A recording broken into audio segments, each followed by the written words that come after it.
Good afternoon. Chapter 19। नियम क्या है? नियम एक है। हम सब यहाँ क्यों इकट्ठा हुए हैं? क्योंकि हम महासंघ की जानकारियों और सामग्रियों के माध्यम से एक के नियम को सीखना सिखाना चाहते हैं। हम ब्रा, को और महासंघ के अन्य सभी सदस्य जो कि एक अनंत रचयिता की सेवा में कार्यरत हैं, उन्हें क्यों ढूंढ रहे हैं? क्योंकि वे सभी एक के नियम के विनम्र दूत हैं। इसलिए हम सब मिलकर हमारे पूरे लॉ ऑफ वन के समूह के आसपास, किसी भी मंच पर इस सत्र को सुनने वाले लोगों के आसपास, उनके परिवार, दोस्तों, पड़ोसियों, शुभचिंतकों, उनके घरों के आसपास, आसाम और भारत में जहां जहां पर भी बाढ़ आई हुई है, यूरोप में जहां पर भी, या दुनिया में जहां पर भी जंगलों में आग लगी हुई है, जहां पर जंगल काटे जा रहे हैं, जानवरों को मारा जा रहा है, इस पूरी दुनिया के हर जीवित जानवर, पेड़ पौधे, इंसान के आसपास, उन सभी लोगों के आसपास जो किसी न किसी मुश्किल से गुजर रहे हैं, हमारे एक अनंत रचयिता के प्रेम और प्रकाश का एक सुरक्षा घेरा बनाते हैं और किसी भी विचार रूप को इस घेरे में प्रवेश करने से प्रतिबंधित करते हैं। क्योंकि नियम एक है, आइए आनंद मनाएं और इस स्थान को एक के नियम के अनुसार शुद्ध करें। तो चैप्टर 19 शायद बहुत बड़ा है नहीं, तो शायद दो चैप्टर्स की जरूरत नहीं पड़ेगी, और क्योंकि आपको ये दोनों साथ में चाहिए, तो मैंने इसको इस तरह से रखा है ताकि आपको दिक्कत ना हो। हम आपका स्वागत एक अनंत रचयिता के प्रेम और प्रकाश में करते हैं। तो डॉन कहता है, मैं इस किताब के विस्तार करने के बारे में सोच रहा हूँ और मैंने जो सोचा है उसे पढ़ूंगा। हम इस संपर्क में मन शरीर आत्मा के विकास क्रम के बारे में विचार करेंगे। मन शरीर आत्मा के विकास के क्रम के बारे में। We are concerned in this communication with the evolution. क्रम के बारे में क्यों लिखा है? Evolution of mind body spirit. विकास क्रम। अच्छा हाँ, विकास क्रम। मैं उन रुचि रखने वाले व्यक्तियों को अपने स्वयं के विकास क्रम में लेने की अनुमति देने के लिए विकास क्रम के तरीकों पर सवाल उठाते हुए पूरी तरह से जांच करना चाहता हूँ। मुझे ऐसा लगता है कि शुरू करने के लिए एक अच्छा विषय दूसरी घनत्वता से तीसरी घनत्वता में परिवर्तन कर होगा। फिर जांच करने के लिए विस्तार से उस तरीकों पर विशेष ध्यान देना है जो उस विकास क्रम में मदद या बाधा डालते हैं। इस कार्य सत्र को निर्देशित करने का मेरा यही उद्देश्य है। मुझे आशा है कि ये एक सही दिशा है। सबसे पहले मैं ये जानना चाहता हूँ कि क्या सारी इकाइयां दूसरी घनत्वता से तीसरी घनत्वता में परिवर्तित हो जाती हैं, या कुछ और भी इकाइयां हैं जो इस बदलाव से कभी भी नहीं गुजरती हैं? Good question. I have been thinking over the scope of this book and will read this that I have thought. We are concerned in this communication with the evolution of mind, body, spirit. I would like to fully investigate through questioning the mechanism of evolution in order to allow those interested individuals to participate in their evolution. It's मतलब मैं आपसे आध्यात्मिक उन्नति के बारे में पूछना चाहता हूँ, और मैं ये इसलिए जानना चाहता हूँ कि जिन लोगों की हम आध्यात्मिक उन्नति में जिन लोगों को आध्यात्मिक उन्नति में इंटरेस्ट हो, हम उनकी मदद कर सकें, या हम किसी और तरह से भी लोगों की आध्यात्मिक उन्नति करने में मदद कर सकें। It seems to me that a good place to start would be the transition from the second to the third density, then to investigate in detail the evolution of third density entities, paying particular attention to the mechanisms which help or hinder that evolution.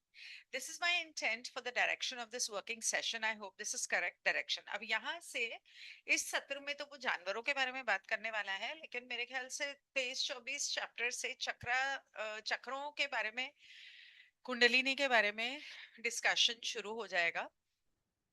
So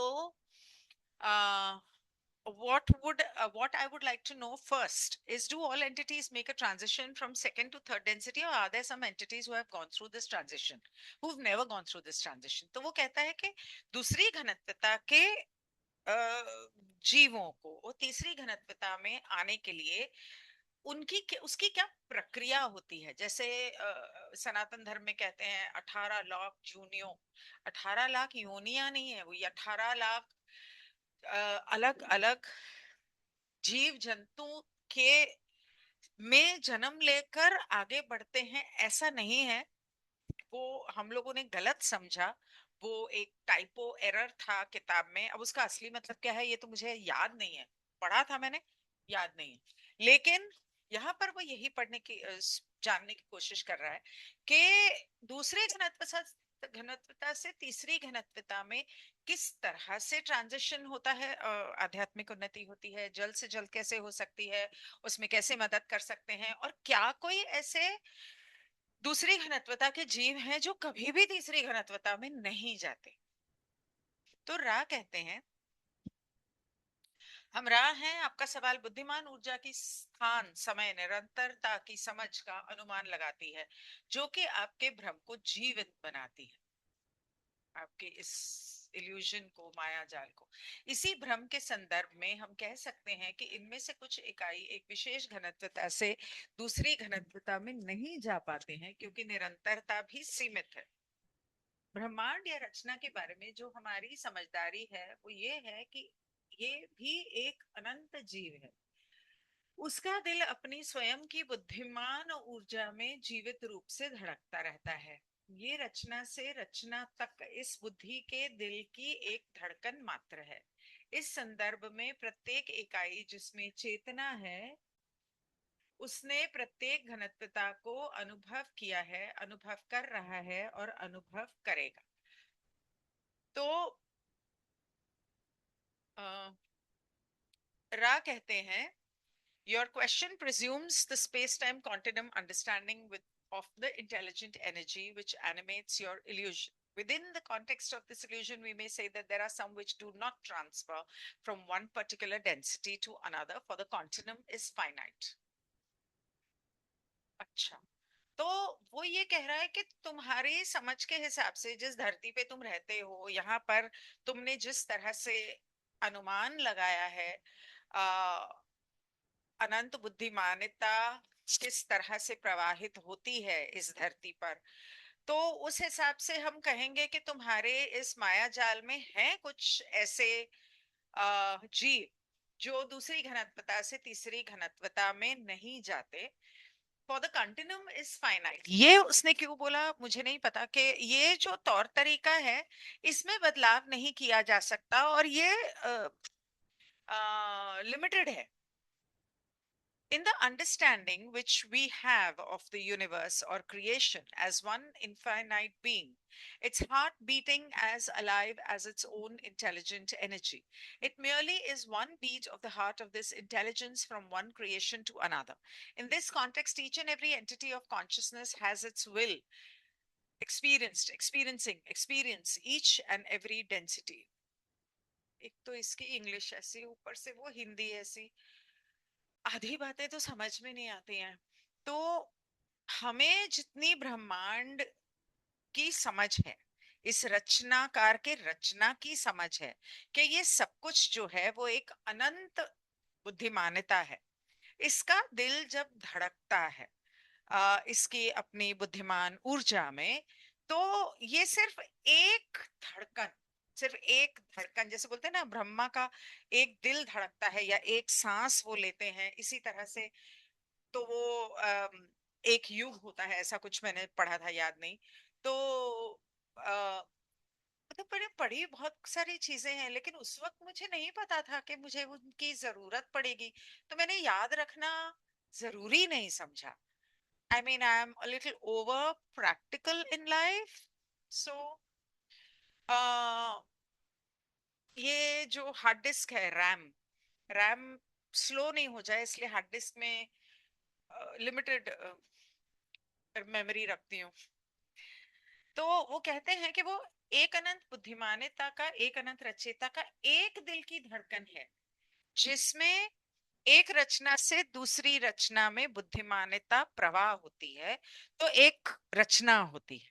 और इस तरह से हम ये भी कहेंगे कि हर जीवित इकाई के पास उनकी अपनी इच्छा है, उनकी अपनी फ्री विल है कि वो जो कुछ भी हर घनत्वता में अनुभव कर रहे हैं, उन्होंने अनुभव किया, उन अनुभव कर रहे हैं या अनुभव करेंगे, क्या अनुभव किया, क्या अनुभव करेंगे और क्या करना चाहते हैं, ये उनकी अपनी इच्छा है। उसमें अ, हर उसमें जो ब्रह्मांड के नियम हैं वो है फ्री विल। तो ब्रह्मांड के नियमों के हिसाब से जिन्होंने करना है वो उनकी फ्री विल पे है, उन्हें करना है, नहीं करना है और क्या करना है। तो डॉन कहता है आइए एक स्थिति को लेते हैं जिसमें दूसरी घनत्वता की एक व्यक्तिगत इकाई, इसने फर्स्ट डेंसिटी की बात क्यों नहीं की, क्योंकि क्रिस्टल्स की भी तो बात कर सकता था। व्यक्तिगत इकाई तीसरी में परिवर्तन के लिए तैयार है क्या? इसे इस दूसरी घनत्वता का जीव वो है जिसे हम पशु कहते हैं। तो रा कहते हैं ऐसी तीन प्रकार की दूसरी घनत्वता की इकाइयां होती, तीन प्रकार की हम कहेंगे जिनमें आत्मा डाली जाती है। पहला पशु है, ये सबसे अधिक होते हैं। दूसरे वनस्पति होते हैं जिसे आप ध्वनि कंपनात्मक समूह में पेड़ कहते हैं। ये इकाइयां व्यक्तिगत बनने के लिए पर्याप्त प्रेम देने और लेने में सक्षम है। मतलब जैसे घास और छोटे छोटे पेड़, वो जड़ी बूटियां और इस तरह की जो चीजें होती है ना, मेरे ख्याल से शायद वो फर्स्ट डेंसिटी में आती हैं। बड़े बड़े पेड़ जो हैं या तो फिर वो लोअर सेकंड डेंसिटी में होंगे, और बड़े बड़े जो पेड़ हैं वो सेकंड हायर सेकंड डेंसिटी, और पुराने जो पेड़ हैं जो आजकल बहुत काटे जा रहे हैं और गिराए जा रहे हैं वो सेकंड डेंसिटी के हाईएस्ट लेवल पर हैं। और अगर मैं गलत नहीं हूं तो क्योंकि इनको हर सोल को हार्वेस्ट करना है, नेगेटिव बीइंग्स को, और अपने तरफ ले जाना है, इसलिए जानबूझकर जंगलों में आग लगाई जा रही है, पेड़ों को काटा जा रहा है, पेड़ों को गिरने दिया जा रहा है। और मैंने पढ़ा था कि पेड़ तब गिरते हैं, बड़े बड़े पुराने पेड़ या बड़े पेड़ तब गिरते हैं जब वो हार्वेस्ट होने के लिए तैयार होते हैं। खुद जब गिरते हैं, ये नहीं कि जब उन्हें गिराया जाता, खुद जब गिरते हैं। तो इसका मतलब ये नहीं है कि शहरों में जो पेड़ गिर रहे हैं क्योंकि उसमें मिट्टी खाद नहीं डाली गई और शहरों को कंक्रीटाइज किया गया है जिसकी वजह से उनकी जड़ें कमजोर हो गई। लेकिन हाँ, हो सकता है, किसे पता। तो ये इकाइयां व्यक्तिगत बनने के लिए पर्याप्त प्रेम लेने और देने में सक्षम है। जैसे कि पेड़ों को, पेड़ों से अगर बात करो ना तो वो बात करते हैं, थोड़े से बड़े पौधे भी, और वो प्यार बहुत करते हैं, इतना प्यार है उनके अंदर। ओहो, मतलब वो प्यार, अगर आप सच में थोड़ा सा पेड़ के साथ कभी कनेक्ट करके देखना, दिल भर जाएगा प्यार से, इतना प्यार करते हैं वो। तीसरा प्रकार है खनिज। कभी कभी कोई निश्चित जगह, स्थान जैसा कि आप इसे कह सकते हैं, उसके साथ संबंध रखने वाली तीसरी घनत्वता की इकाई द्वारा मिलने वाले और दिए जाने वाले प्रेम के माध्यम से एक अलग पहचान के प्रति ऊर्जावान हो जाते हैं। ये सबसे साधारण परिवर्तन है, खनिज।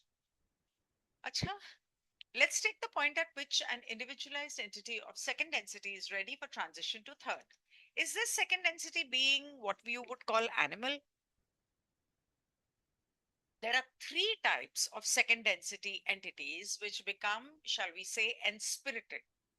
The first is the animal, जानवर, पहला, जो सबसे main है.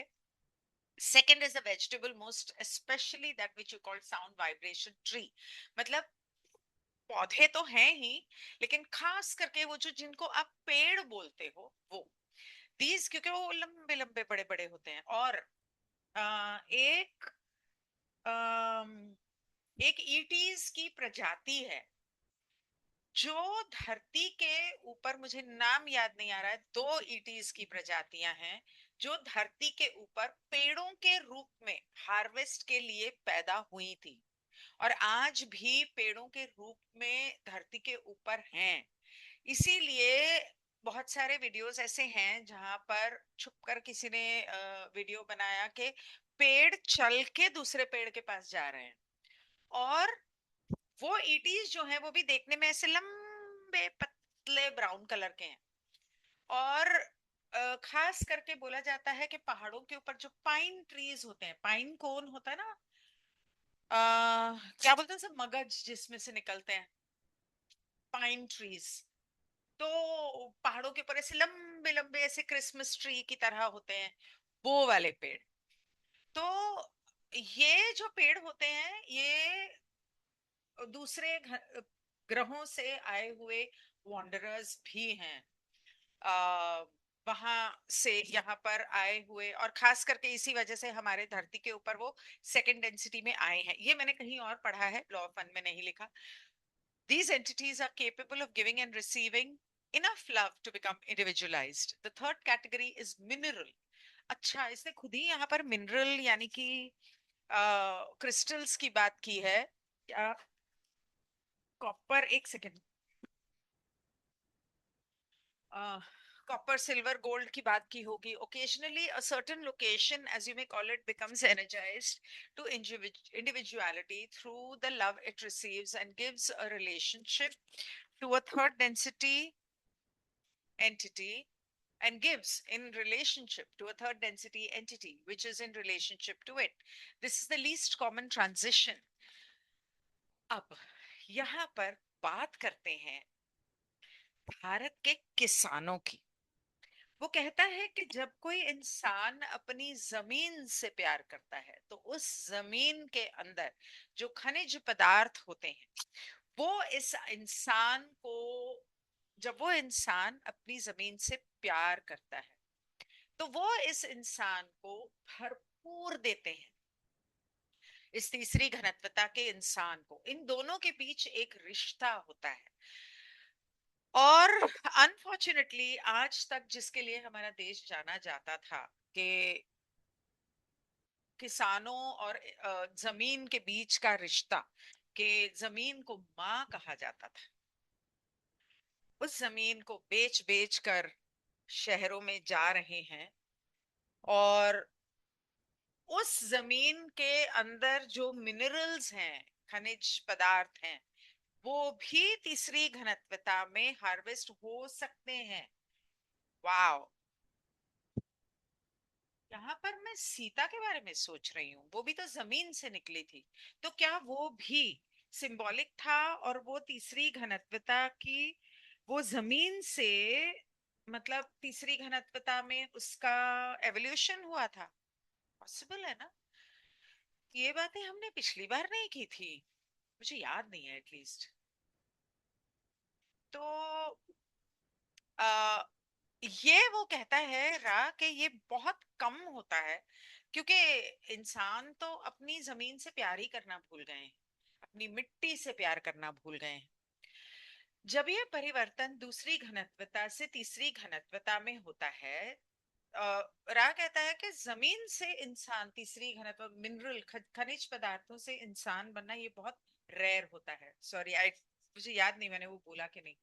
जब ये परिवर्तन दूसरी घनत्वता से तीसरी घनत्वता में होता है तब कैसे वो इकाई, चाहे वह पशु, पेड़ या खनिज हो, उनमें आत्मा डाली जाती है।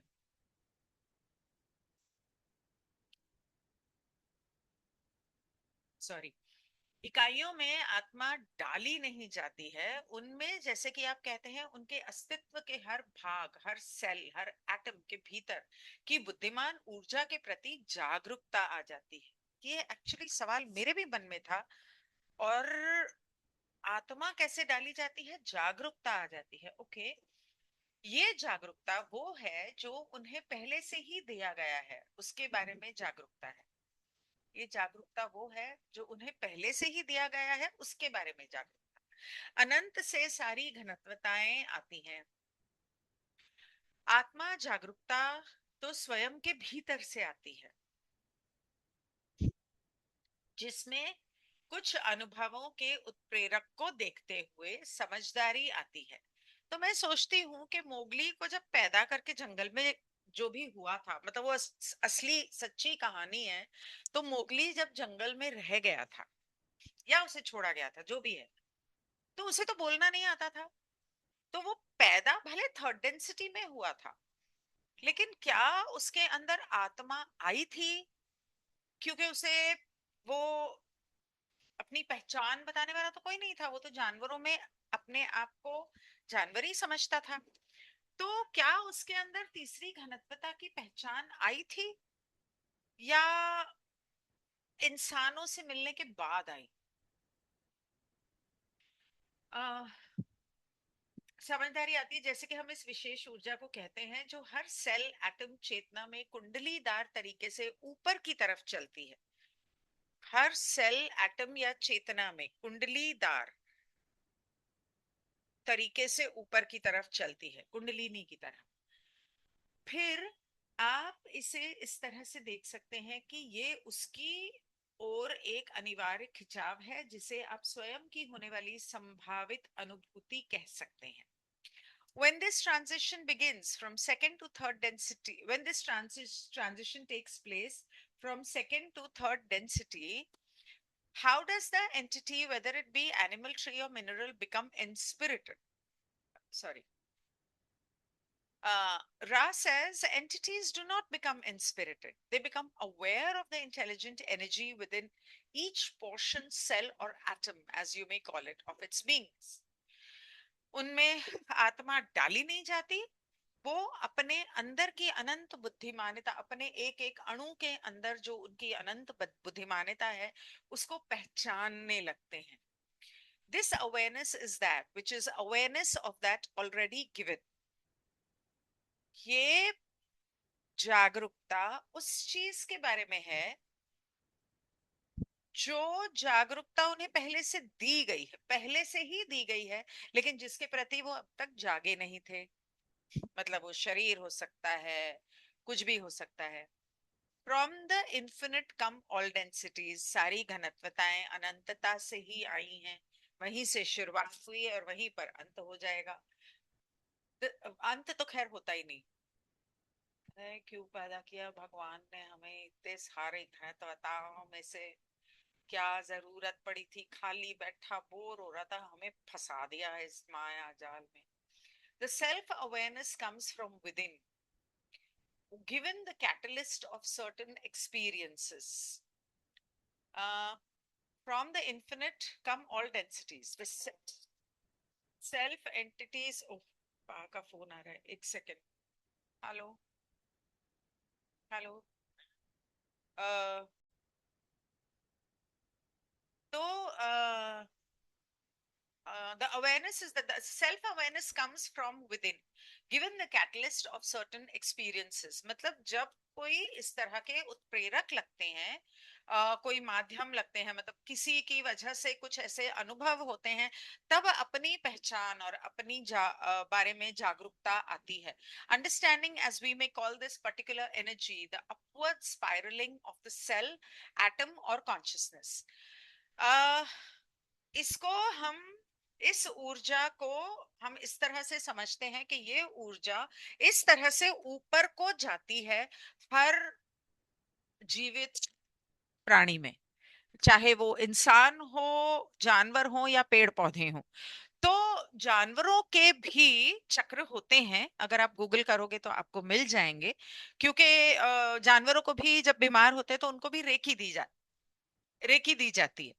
तो उनके भी चक्र होते हैं उनकी रीढ़ की हड्डी के ऊपर, और ऑफ कोर्स सामने भी होते हैं.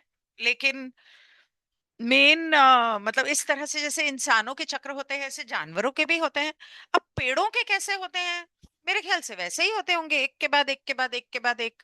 क्योंकि वो जो ऊर्जा है जो इस तरह से फैलती है, और ये लोग तो पेड़ों की टहनियां काट देते हैं, पता नहीं. तो you may then see, understanding, as we may call this particular energy, the upward spiraling of the cell, atom, or consciousness, you may then see that there is an inevitable pull towards the eventual realization of self. और जब ऐसा होता है तो इंसान का एक अपना अपनी इच्छा जागृत होती है खुद को जानने की और पहचानने की. लेकिन जहां तक मैंने जो लोग जानवरों से बात करते हैं उन लोगों से कुछ मेरी बातचीत हुई थी, किससे याद नहीं आ रहा. पर आमतौर पर आजकल क्या हो रहा है कि जानवर इंसान का जन्म चाह नहीं रहे हैं, उनको नहीं लेना है थर्ड डेंसिटी में इंसानों का जन्म। तो वो मरने के बाद भी या तो जानवर ही रहते हैं, और अगर किसी ने उन्हें पाला है तो उनके पास ही रहते हैं। जैसे मुझे बताया गया था कि मेरे पास हमेशा एक जानवर रहता है। एक कुत्ता है काले रंग का जो हमेशा मेरे पैरों के पास होता है मेरी सुरक्षा के लिए, और ये पिछले जन्म से है।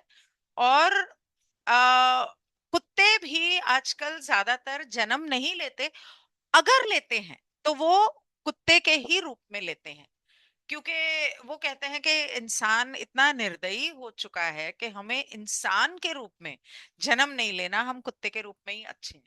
इसीलिए रिसेंटली मैंने पढ़ा था कि अ, कुत्ते, हाथी, शेर, बब्बर शेर, डॉल्फिन्स और व्हेल्स की तरह कुछ इस तरह के बड़े वाले जो हिप्पोपोटामस वगैरह बड़े बड़े जो जानवर हैं, राइनोसोरस, इन लोगों की जो आवाज है जिसको इंग्लिश में पर कहते हैं, जैसे बिल्ली की होती है, बिल्ली की होती है, करके आवाज करती है, बहुत ही इस तरह, बहुत ही हल्की, आपको सुनाई नहीं देगी। अगर वो आपकी गोद में बैठेगी, अगर आपने उसे पकड़ा होगा तो आपके हाथ में वाइब्रेशन आएगी।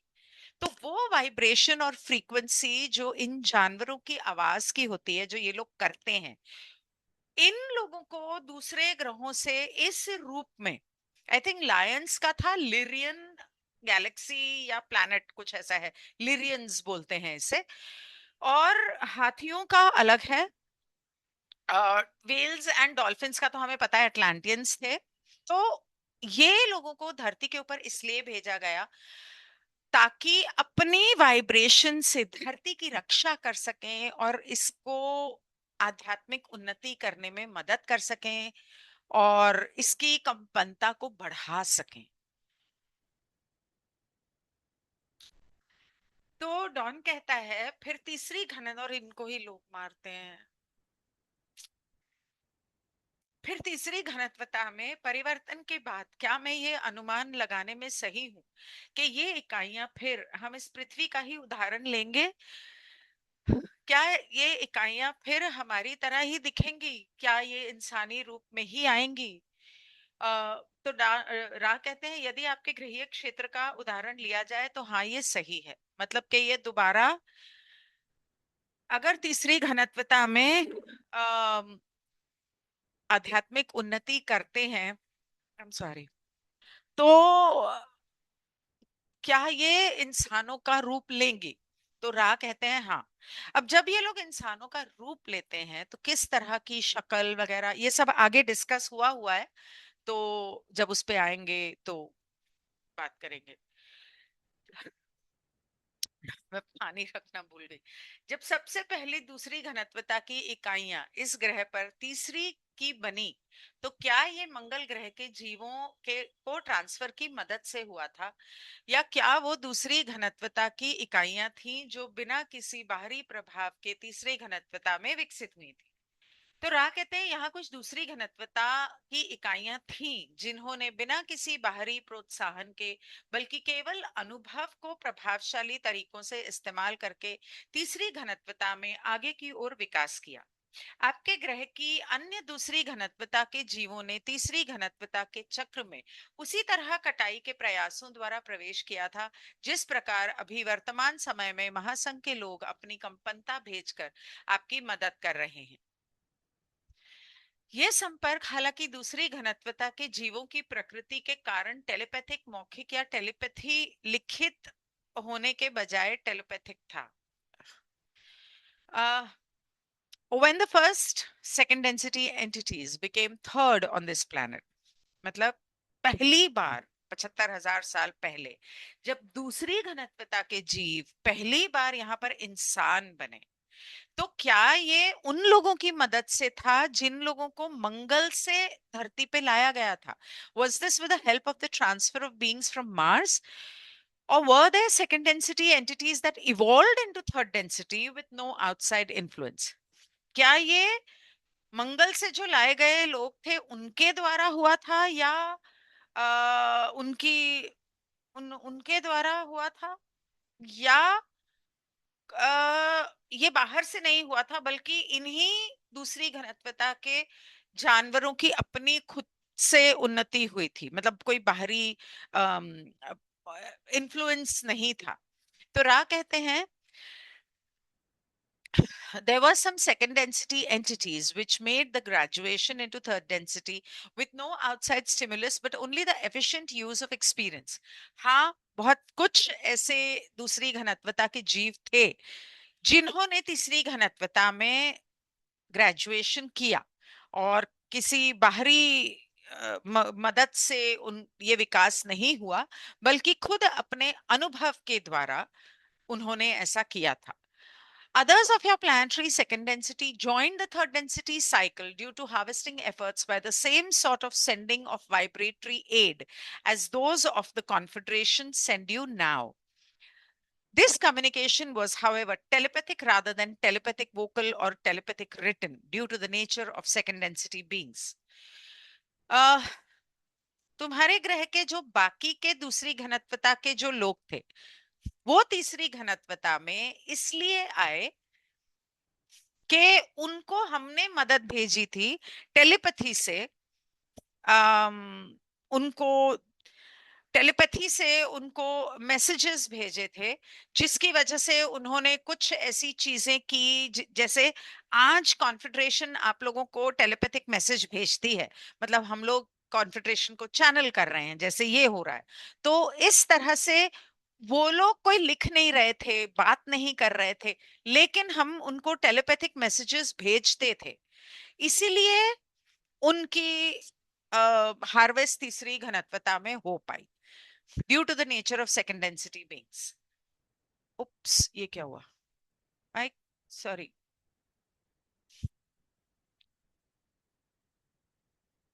6। ओके।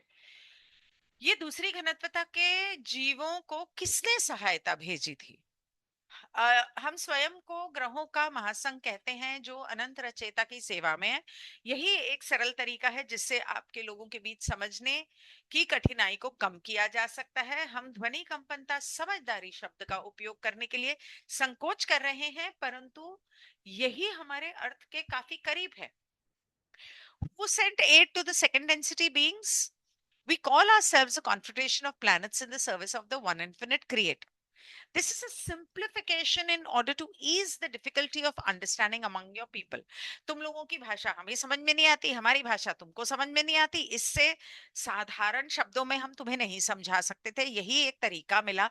इसीलिए हम अंडरस्टैंडिंग का शब्द इस्तेमाल करने से डर, मतलब घबरा रहे थे, लेकिन हमारी बात के सबसे करीब वही है कि हमने उन्हें ये समझदारी, यानी कि ये समझ भेजी कि किस तरह से अपनी आध्यात्मिक उन्नति कर सकते हैं टेलीपैथी के द्वारा। तो डॉन कहता है, फिर महासंघ ने भी दूसरी घनत्वता से तीसरी घनत्वता की ओर परिवर्तन में सहायता किया था।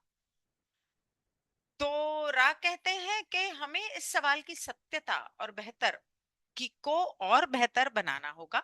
महासंघ का एक हिस्सा जो तीसरी घनत्वता के साथ काम नहीं कर रहे हैं, परंतु वो स्वयं को अन्य कटाई में सहायता करने के लिए उपयोगी पाते हैं, यानी कि दूसरी घनत्वता की हार्वेस्ट, वो उनकी कटाई में सहायता करने के लिए जिम्मेदार होते हैं।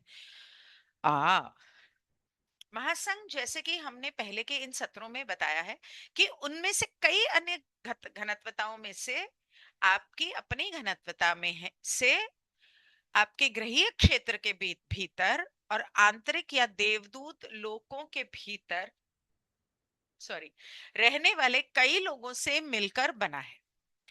इसकी प्रत्येक इकाइयां मन शरीर आत्मा समूह का विकास करती हैं, और फिर वो एक सामूहिक स्मृति समूह का विकास करती हैं, और फिर इस सामूहिक स्मृति समूह को एक रचेता की एकमात्र सेवा में समर्पित करती हैं। वो महासंघ में शामिल हो सकती हैं।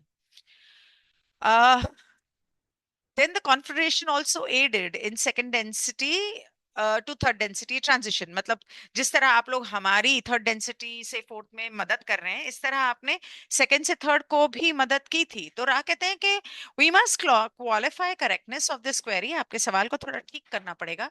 A portion of the confederation which is not working with the third density but finds its aid best used in other harvests, that is second density harvest, is responsible for aid in these harvests. इसका नाम बता दे प्रभु, रा उनका नाम बता दे ताकि हम उनको प्रार्थना कर सकें, हमारे जानवरों और पेड़ों को बचा ले। The confederation, as we have stated previously in these sessions, is composed of many of those in other densities in your own density, within your planetary sphere and within the inner or angelic realms. Each of those entities developing a mind body spirit complex and then developing a social memory complex and then dedicating this social memory complex to the singular service of the one creator may join the confederation. वो कहते हैं कि confederation बहुत बड़ा है, 50-60 हैं उसमें उस वक्त थे। तो कॉन्फेडरेशन उस वक्त कुछ 24-25 22 या 24 थे, उसके बाद बढ़कर कुछ 50-60 हो गए थे जहां तक मुझे याद है। तो कॉन्फेडरेशन में हम लोग तीसरी घनत्वता की मदद करते हैं, लेकिन कुछ ऐसे भी हैं जो सिर्फ दूसरी घनत्वता को हार्वेस्ट करने के लिए या उनकी मदद करने में ज्यादा रुचि रखते हैं और ज्यादा माहिर हैं, वो उनकी मदद बेहतर कर सकते हैं। तो कॉन्फेडरेशन बहुत सारी घनत्वताओं, कॉन्फेडरेशन के अंदर जो लोग हैं वो अलग अलग घनत्वताओं से हैं, कोई तीसरी से है, चौथी से है, पांचवी से है, छठी से है, अलग अलग घनत्वताओं से है। कोई आपके ग्रह से भी हैं, आपके हमारे धरती और आकाश के बीच में जो ये इनर प्लेन्स हैं, पितृलोक कह लो एक अंदाजे के लिए, उसमें से भी हैं, देवलोक से भी हैं, रेल्म्स, देवलोक, एंजेलिक रेल्म्स। तो ये सभी जो हैं इनका, each of those entities developing a and then developing a social memory comes and then dedicating this to the singular service। तो ये लोग क्या करते हैं कि ये पहले अपनी उन्नति करते हैं, फिर अपना एक ग्रुप बनाते हैं और फिर वो तय करते हैं कि हमें एक अनंत रचयिता की सेवा किस तरह से करनी है, किसकी मदद करनी है, इस तरह से। तो हर घनत्वता के जीव हैं हमारे कॉन्फेडरेशन में। मैंने सुना है कि, अब कितना सच है मुझे नहीं पता, लेकिन वो लेडी का नाम मुझे याद नहीं आ रहा, एक लेडी है जिन्होंने थीटा हीलिंग को चैनल किया था। वो बताती हैं अपनी किताब में कि उनको एक बार काउंसिल और कॉन्फेडरेशन की मीटिंग में बुलाया गया और वहां पे उनको थीटा हीलिंग सिखाई गई और उनको कुछ गाइडेंस दी गई कि आप क्या करोगे और क्या नहीं करोगे। हो सकता है कि वो कोई वॉन्डरर हो जो हायर डेंसिटी से आई हो। तो अब वो कितना सच है मुझे नहीं पता, लेकिन वो अभी भी जीवित है, अभी इस वक्त भी वो यूएसए में रहती है और थीटा सिखाती है। उसका कहना है कि वो कांस्टेंट कांटेक्ट में है कॉन्फेडरेशन के साथ और कई बार उनको चैनल करती है। तो मेरे 2023 में बहुत सारे ऐसे मेडिटेशंस हैं जो मैंने थीटा हीलिंग के बेसिस के ऊपर करवाए हुए, और बहुत सारे ऐसे भी हैं 22-23 में जो मैंने हिप्नोथेरेपी के बेसिस पे करवाए हुए। तो खैर, डॉन कहता है, खैर क्या दूसरी खैर क्या दूसरी घनत्वता से तीसरी घनत्वता में परिवर्तन 75,000 वर्ष पूर्व हुआ था लगभग? तो well, did this second density to third density transition take place approximately 75,000 years ago? कि धरती के ऊपर जो दूसरी घनत्वता के लोग थे, क्या तब ये हुआ था? तो रा कहता है हाँ ये सही है, दिस इज करेक्ट। डॉन कहता है दूसरी घनत्वता के जीवों को जन्म लेने के लिए तीसरी घनत्वता जैसे भौतिक वाहन कहाँ से मिले? Where did the second density beings get physical vehicles of third density type to incarnate into? अब वो बताएगा कहां से मिले। इन दूसरी घनत्वता के तल पर इनमें से ऐसे कई रूप थे जो तीसरी घनत्वता के कंपनता के संपर्क में आए, तो मतलब इंसानों के संपर्क में आए तो वो भी तीसरी घनत्वता के बन गए। जैसा कि आप इसे ध्वनि कंपनता मानव इकाइयां कहेंगे। मानवों के का संपर्क में आए मतलब उन्होंने उन्हें रख लिया, क्या कहते पाला होगा, यानी कि उनके शरीर के बाल झड़ गए। अच्छा, जैसा कि आप इसे कहते हैं, उन्होंने अपने शरीर को सुरक्षित रखने के लिए कपड़ों का इस्तेमाल किया है, दूसरी घनत्वता के बन गए। ये बंदर से इंसान बनने की बात कर रहा है शायद। कपड़ों का इस्तेमाल किया, उनकी गर्दन, जबड़े और माथे की बनावट में परिवर्तन आया ताकि उन्हें बात करने में आसानी हो। और तीसरी घनत्वता की आवश्यकता अनुसार ज्यादा बड़ी खोपड़ी की विशेषता का विकास हुआ। ये एक सामान्य रूपांतरण है, कहते हैं जिसका ब्रेन ज्यादा बड़ा हो या इस तरह से हो, वो बहुत इंटेलिजेंट होते हैं। और ये तो मेरे स्कूल में एक दो लड़कियां थी जिनका सर सर की शेप ऐसी थी, ऐसे, और फिर पीछे से एकदम से ऐसे नीचे जाती हुई, बहुत फर्स्ट आती थी क्लास में, सेकंड आती थी मेरे ख्याल, फर्स्ट सेकंड। तो ऐसा कहते हैं, अब क्या पता। तो रा कहते हैं there were among those upon the second density plane those forms which when exposed to third density vibrations, Acha, when exposed to third density vibrations became the third density as you would call sound vibration human entities। मतलब तीसरी घनत्वता की कंपनता को जब तीसरी घनत्वता की कंपनता के संपर्क में आए। अब वो तीसरी घनत्वता की संपर्क में कैसे आए, जैसे इस वक्त धरती चौथी घनत्वता में चली गई है, हम सभी चौथी घनत्वता के संपर्क में आए हैं, इसकी कंपनता के संपर्क में आ चुके हैं। इस वक्त हम चौथी घनत्वता की कंपनता के संपर्क में जिस तरह आए, उस तरह वो भी तीसरी घनत्वता की कंपनता के संपर्क में आए, और इसलिए वो तीसरी घनत्वता के बन गए, यानी कि इंसान बन गए। उन्होंने अपने शरीर के बाल मतलब झड़ गए उनके।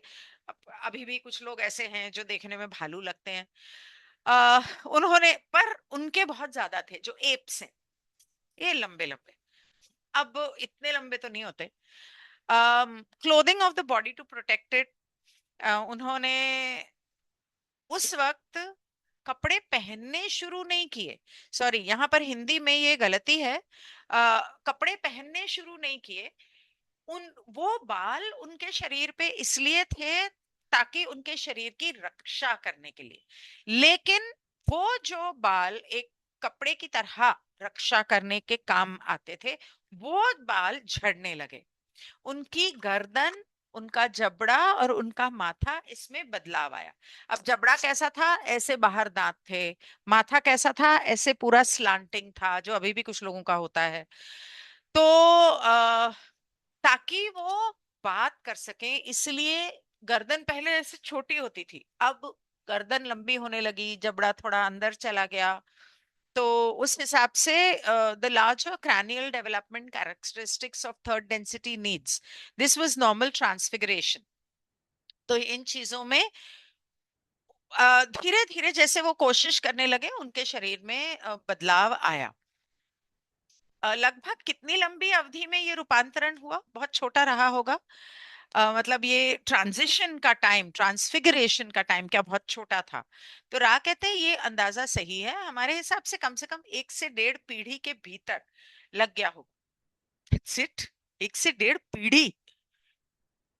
अच्छा, जैसा कि आप इन चीजों को जानते हैं, वो जो किसी ग्रह के थे और कटाई पर 1 से 1.5 पीढ़ी, यानी कि एप की उम्र तो बहुत लंबी होती है, 100-200 से ज्यादा होती है शायद। तो 1 से 1.5 पीढ़ी मतलब 500-1000 साल लग गया होगा। वो जो इसी ग्रह के थे और कटाई द्वारा लाए गए थे, उन्हें नए तरह का रासायनिक तत्वों का भौतिक शरीर मिला जो तीसरी घनत्वता के सबकों के लिए उपयुक्त उपयुक्त था. The assumption is correct in our terms within a generation and a half.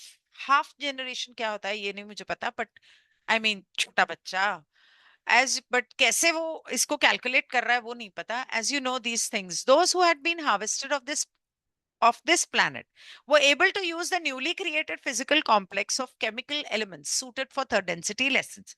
तो हर घनत्वता, हर ग्रह का वातावरण, धरती की एक केमिकल कॉम्पोजिशन होती है.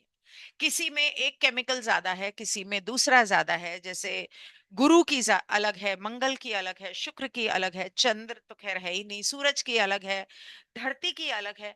हर ग्रह का केमिकल कॉम्पोजिशन अलग होता है. इस केमिकल कॉम्पोजिशन के हिसाब से तीसरी घनत्वता में आप आराम से जिंदगी जी पाओ, उस तरह का शरीर उन्होंने चुना. और जो मतलब वहां पर एस्ट्रल वर्ल्ड में या राम जाने कहां पर ये लोग वो शरीर बनाते हैं. सोल फिल्म, एनिमेटेड फिल्म अगर आप देखोगे उसमें बताया हुआ है कि जब आप शरीर वगैरह चुनते हैं, आई थिंक उसमें है. तो केमिकल उस तरह धरती के लिए सूटेबल, उस तरह के केमिकल कॉम्पोजिशन के टाइप की बॉडी उन्होंने चुनी जो यहाँ धरती से जानवरों से हार्वेस्ट हुए थे. आ, उनको इस तरह की बॉडी मिली. क्या आप बता सकते हैं कि नए शरीर कैसे तीसरी घनत्वता के सबकों को सीखने योग्य थे और वो सबक क्या था? कितना लंबा चैप्टर है, एक सेकंड में देख लूं. 23. अच्छा, देन आई थिंक मैं दो हिस्सों में करती हूँ, वो शायद हमने लंबा किया होगा क्योंकि मैं डबल डबल पढ़ रही हूँ ना, इंग्लिश भी हिंदी भी, इसलिए समय लग रहा है. तो क्या can you tell me how this bodily complex was suited to third density lessons and what those lessons were? तीसरी घनत्वता के लिए सिर्फ एक ही आवश्यकता है, वो आवश्यकता है आत्म जागरूकता या आत्म चेतना. ऐसा करने के लिए इस रासायनिक शरीर को तर्कसंगत विचार करने में सक्षम होना चाहिए. इस प्रकार जो मूलभूत आवश्यकता है, हालांकि मैं हिंदी भी पढ़ूंगी ना तो हिंदी लोगों को भी हिंदी समझ में नहीं आएगी, इसलिए मैं दोनों पढ़ के एक्सप्लेन करती हूँ, तो इसलिए समय लग जाता है. इस प्रकार जो मूलभूत आवश्यकता है वो है विवेकपूर्ण और सहज सोच का मिश्रण.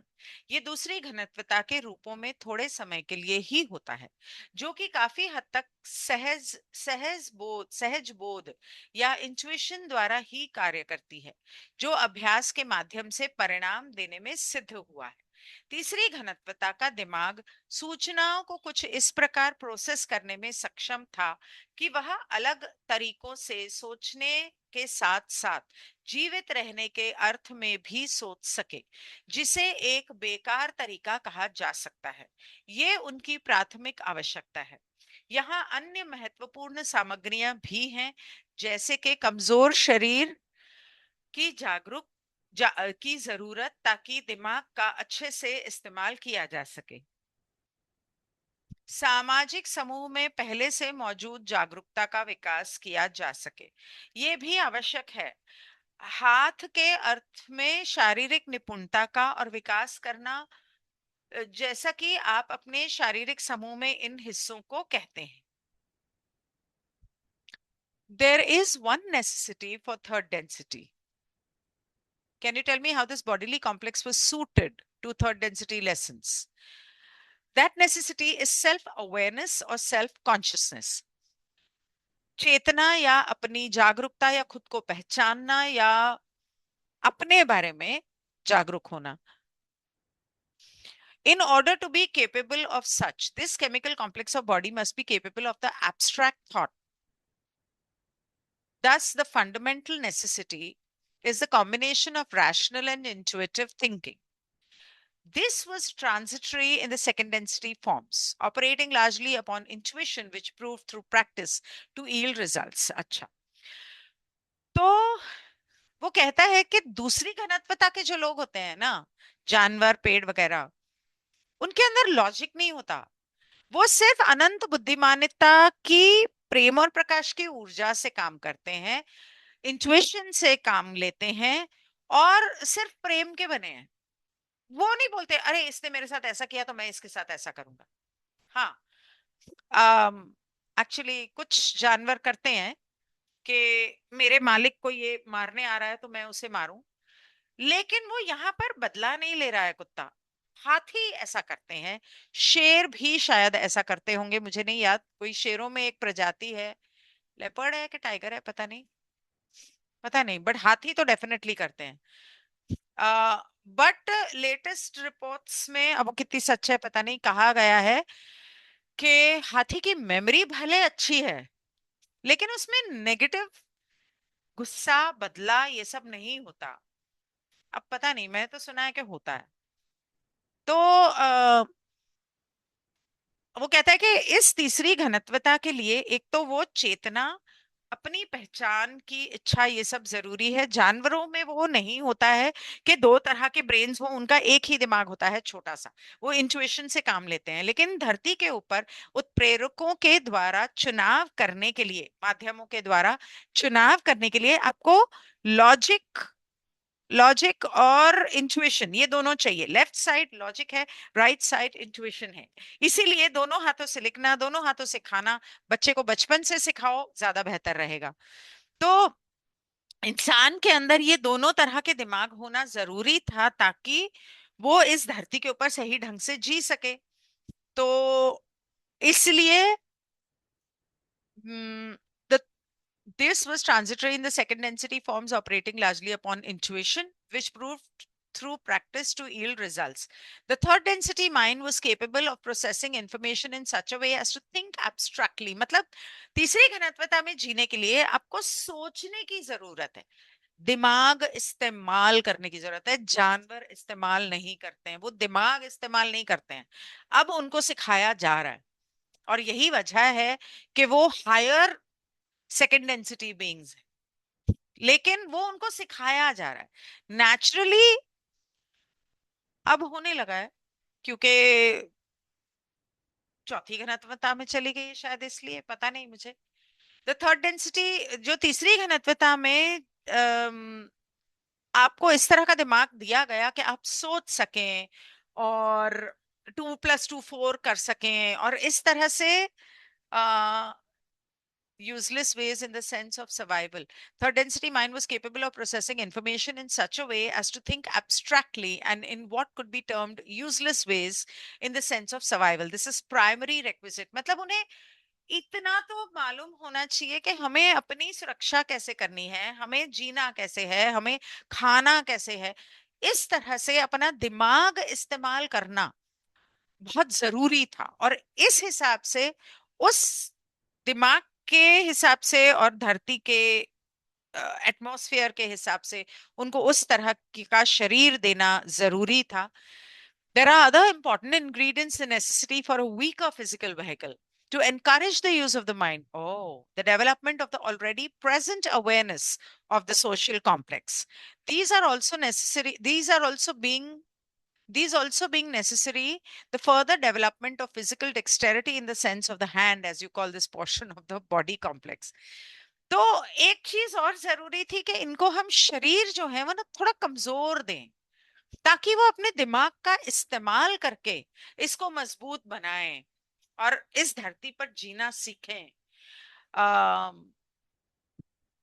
The development of the already present awareness of the social complex, मतलब सामाजिक तरीके से जीना सीखें, एक दूसरे के साथ जीना सीखें। एक, क्योंकि जब तक समाज नहीं होगा, जब तक ये एक साथ नहीं रहेंगे, तब तक उत्प्रेरक नहीं बनेगा, तब तक वो चुनाव नहीं करेंगे। इसलिए ये बहुत जरूरी था कि वो अपना दिमाग इस्तेमाल करें, एक दूसरे के साथ रहें और इन प्रेरकों द्वारा अपना चुनाव करें और फिर आगे बढ़ें। These are also being necessary the, और फिर उसके बाद ये जरूरी था कि वो अपने जीवन के लिए, अपनी सुरक्षा के लिए हाथों का इस्तेमाल सीखें। तो एप्स का हाथ ऐसे होता था, मतलब कि ये जुड़ा हुआ होता है और तीन ही उंगलियां होती हैं जो बंदर होते हैं। 4 नहीं होती हैं, उनकी 3 होती हैं और अंगूठा जुड़ा हुआ होता है। तो ये जरूरी था कि उनके हाथ खुलें, ये जगह हो बीच में, और अंगूठे का इस्तेमाल उनको करना आए, ताकि वो अपने हाथों का इस्तेमाल करके इस घनत्वता में खेती करना, हंटिंग करना, जो भी इस तरह की चीजें करके जीना सीखें, घर बनाना वगैरह वगैरह। तो डॉन कहता है ऐसा लगता है कि ये विकास का काफी सावधानी पूर्वक योजनाबद्ध और डिजाइन किया गया चरण है। क्या आप हमें बता सकते हैं कि इस विकास के योजना की शुरुआत कैसे हुई? तो रा कहते हैं हम पिछली जानकारी में वापस जाते हैं कि हम आपको पहले ही बता चुके हैं। लोगोस की चर्चा पर विचार करें और याद करें। स्वतंत्र इच्छा की प्रमुख विकृति के साथ प्रत्येक आकाशगंगा अपना स्वयं का लोगोस बनाती है। बुद्धिमान ऊर्जा के मार्ग को निर्धारित करने में इन लोगोस को पूर्ण स्वतंत्र इच्छा होती है, जो कि ग्रहीय क्षेत्र या सूर्य के पिंडों की स्थिति को देखते हुए हर घनत्वताओं के सबक को बढ़ावा देती है। Don says this seems to be a very carefully planned or engineered stage of development. बहुत ध्यान से काउंसिल ने या लोगोस ने इसको प्लान किया गया है ऐसा लगता है। क्या आप हमें बता सकते हैं कि ये किस तरह से उन्होंने प्लान किया और डेवलप किया हमारे धरती के ऊपर? तो रा कहते हैं कि हम जो तुम्हें पहले बता चुके हैं उस पर वापस जाते हैं, इसे याद करने की कोशिश करो कि हमने तुम्हें बताया था कि लोगोस कैसे बनता है। तो oh, primal distortion of with the primal distortion of free will, each galaxy developed its own logos. This logos has complete free will in determining the paths of intelligent energy which promote the lessons of each of the densities given the conditions of the planetary spheres and the sun bodies. कि जब ये Galaxy बनती है, अनंत बुद्धिमानिता जब एक आकाश गंगा बनाती है, तो हर आकाश गंगा की अपनी मर्जी है कि वो अपने सोलार सिस्टम कैसे बनाती है, अपने लोगोस कैसे बनाती है। लोगोस यानी कि सूर्य, सूर्य की अपनी फ्री विल है कि वो अपने सोलार सिस्टम या अपने ग्रह कैसे बनाता है, और हर ग्रह की अपनी इच्छा है या अपनी फ्री विल है कि वो किस तरह के जीव उस पर बनाना चाहती है। तो हरेक के उत्प्रेरक, हरेक के माध्यम, हरेक के जो लेसन्स हैं, सीख है कि मैं यहाँ पर इस घनत्वता में, कौन सी घनत्वता में क्या सीखना चाहता हूँ, कौन से अ, जो अनंत बुद्धिमानिता की ऊर्जा है वो किस तरह से हमारे अंदर प्रवाहित होगी, और इन ग्रहों के अंदर प्रवाहित होगी, और इस सूर्य को किस तरह से बनाएगी और क्या सीखेगी। ये हर लोगों की अपनी मर्जी है। तो वो जिस तरह से बनाना चाहते हैं, वो इस अपनी गैलेक्सी को, अपने सोलर सिस्टम को और अपने प्लैनेट्स को बनाते हैं, और प्लैनेट तय करता है कि उसे अपने ग्रह के ऊपर किस तरह का वातावरण चाहिए, कि मुझे इस यहाँ किस तरह के जीव चाहिए, किस तरह के लोग चाहिए। तो मैं आप सबसे प्रार्थना करना चाहती हूँ कि जिस तरह भारत में जगह जगह पर बाढ़ आई हुई है और दुनिया भर में अम, आग लगाई जा रही है जंगलों को, दुनिया भर के लिए, सिर्फ भारत के लिए नहीं, सिर्फ यूरोप के लिए नहीं, कनाडा के लिए नहीं, दुनिया भर के लिए प्लीज प्रार्थना करें। मेरे ख्याल से मैं, एक मिनट, मैं अभी करती हूँ। अगर आप देख रहे हैं तो इसे अभी कर लेते हैं। कहाँ गया वो, एक सेकंड।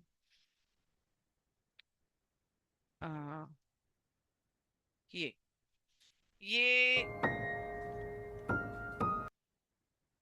हाँ, नहीं, ये किसी और के उसका है, चैनल का। ठीक है, हम ऐसे ही प्रार्थना कर लेते हैं। हे अनंत, एक अनंत रचयिता, अ, इस ब्रह्मांड के रक्षक, सभी देवी देवता और सभी एक अनंत रचयिता की सेवा में कार्यरत दिव्य शक्तियां, देव, एंजल्स, आप सभी से प्रार्थना है कि धरती की रक्षा करें, धरती के पेड़ों और जानवरों की रक्षा करें, धरती के ऊपर जानबूझकर तहस नहस किया जा रहा है, जानबूझकर आग लगाई जा रही है, जानबूझकर पेड़ काटे जा रहे हैं और बाढ़ लाई जा रही है। इनमें से कुछ भी, कम से कम मुझे तो कुदरती नहीं लगता।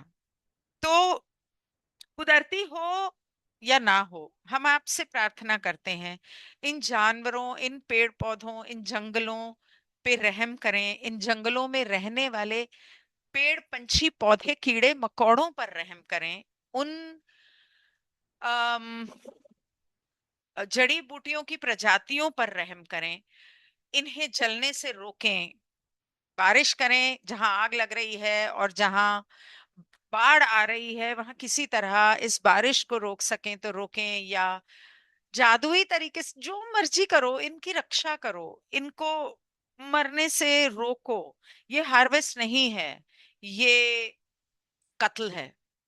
और ये नेगेटिव पोलैरिटी की तरफ का हार्वेस्ट ना हो जाए, इस इच्छा से, इस मंशा से मैं आपसे प्रार्थना करती हूँ कि हमारे धरती पर इन जीवों की मदद करें। क्योंकि वो खुद तो चुप रहते हैं, वो तो मूक हैं, वो तो कुछ बोल नहीं सकते, वो तो अपनी सुरक्षा के लिए चिल्ला भी नहीं सकते। प्लीज इनकी हेल्प कर दो। Thank you so much. Okay, thank you for staying through the meditate, through the prayer. Okay, bye.